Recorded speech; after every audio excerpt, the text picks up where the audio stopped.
नमस्कार. न्यूज डंकमध्ये तुमचं स्वागत आहे. क्षमता भोंग्याची आणि आवाज भोंग्याचा असा पक्ष म्हणजे आम आदमी पक्ष आणि त्यांच्यातला सर्वात मोठा भोंगा म्हणजे स्वतः अरविंद केजरीवाल. दिल्लीचे मुख्यमंत्री अरविंद केजरीवाल, माफ करा, दिल्लीचे माजी मुख्यमंत्री अरविंद केजरीवाल यांनी 2 दिवसांपूर्वी डोनाल्ड ट्रम्प यांच्या ट्विटला कोट ट्विट करत सांगितलं की त्यांची दिल्लीतली रेवडी स्कीम अमेरिकेपर्यंत पोहोचली आहे. झालंय असं की अमेरिकेत निवडणुका चालू आहेत. डेमोक्रॅट्स आणि रिपब्लिकन्स मतदारांना आकर्षित करण्यासाठी वेगवेगळ्या स्कीम्स घेऊन येत आहेत. त्यात डोनाल्ड ट्रम्प यांनी अमेरिकन नागरिकांसाठी वीज बिलात 50% कपात करण्याची त्यांची इच्छा आणि त्यासाठीची त्यांची योजना मतदारांसमोर मांडली.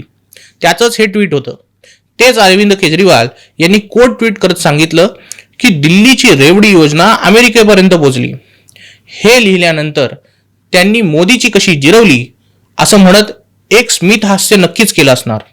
मग स्वतःलाच शाबासकीची थापही दिली असणार. ती कुठे दिली हे मला विचारू नका, त्याचा मला अंदाज नाही. अरविंद केजरीवालांची शाबासकीची थाप आपल्याला बसली या समजुतीने काल आम आदमी पार्टीचे समर्थक ट्विटरवरती गोंधळ घालत होते. आपल्या नेत्याची योजना ट्रम्प अंगीकारतो म्हटल्यावर आप समर्थकांना आनंदाच्या उकळ्या फुटल्या. हे म्हणजे वानराचं शेपूट नराने लावल्यामुळे नराला वानर आणि वानराला नर म्हणण्यासारखं आहे. आता आपण अमेरिकेची नक्की परिस्थिती तरी काय हे समजून घ्या. अमेरिकेत ट्रम्प जाऊन बायडन आले. त्यांनी अलास्का, न्यू मेक्सिको, टेक्सास सारख्या ठिकाणच्या तेल विहिरींची कामं एकतर मंदावली किंवा त्या कामांना बंद पाडलं. तुम्हाला हे समजून घ्यावं लागेल की आजही अमेरिकेत ऊर्जेचा प्रमुख स्रोत हा तेल, वायू आणि कोळसा आहे.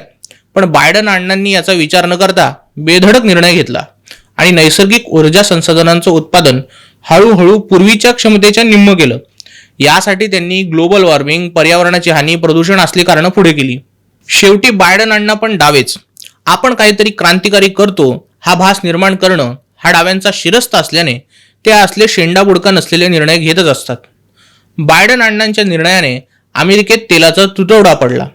शेवटी तेल आणि विजेचा भडका उडालाच. अमेरिकेत ऊर्जेचे दर वाढले. अण्णाकडे डॉलर्सची खेप आहे, त्यामुळे हे तेल, वायू त्यांनी इम्पोर्ट करायला सुरुवात केली. त्याने ही भाववाढ कायम झाली. एक गोष्ट समजून घ्या, तो अमेरिका आहे. त्यांच्याकडे ही भाववाढ मध्यम आणि निम्नवर्गीयांना जेवढी जाणवली तेवढी इतरांना जाणवली नसेल. शेवटी जो बायडन यांच्या निसर्गप्रेमाने अमेरिकेला घाम फोडला. त्यामुळे ट्रम्प तात्यांनी ऊर्जेचे भाव कमी करण्याची आश्वासनं दिली आहेत. अमेरिकेचे माजी राष्ट्राध्यक्ष डोनाल्ड ट्रम्प यांनी त्यांच्या टाउन हॉल परिषदेत सांगितलं की ते जिंकून आल्यानंतर एका वर्षात जो बायडन यांनी बंद पाडलेली ऊर्जा स्रोतांची उत्पादनं सुरू करतील, त्याचं उत्पादन वाढवतील, ज्याने अमेरिकेला ऊर्जेसाठी आयातीवर अवलंबून राहावं लागणार नाही. उलट अमेरिका निर्यात करू लागेल आणि ऊर्जेच्या किमती घसरतील.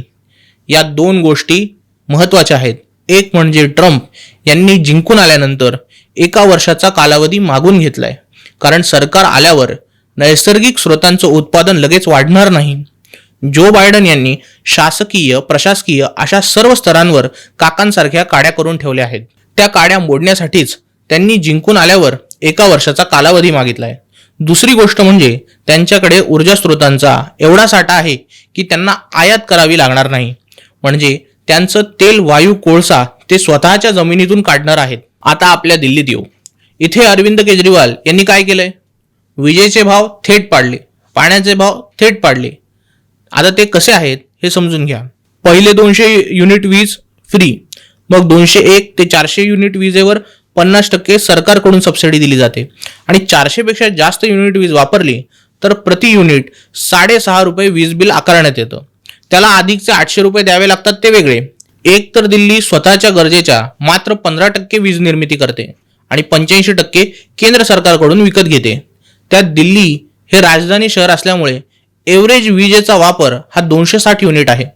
अशाने मोफत वीज कितींना भेटत असेल असा आमचा प्रश्न वेगळाच आहे.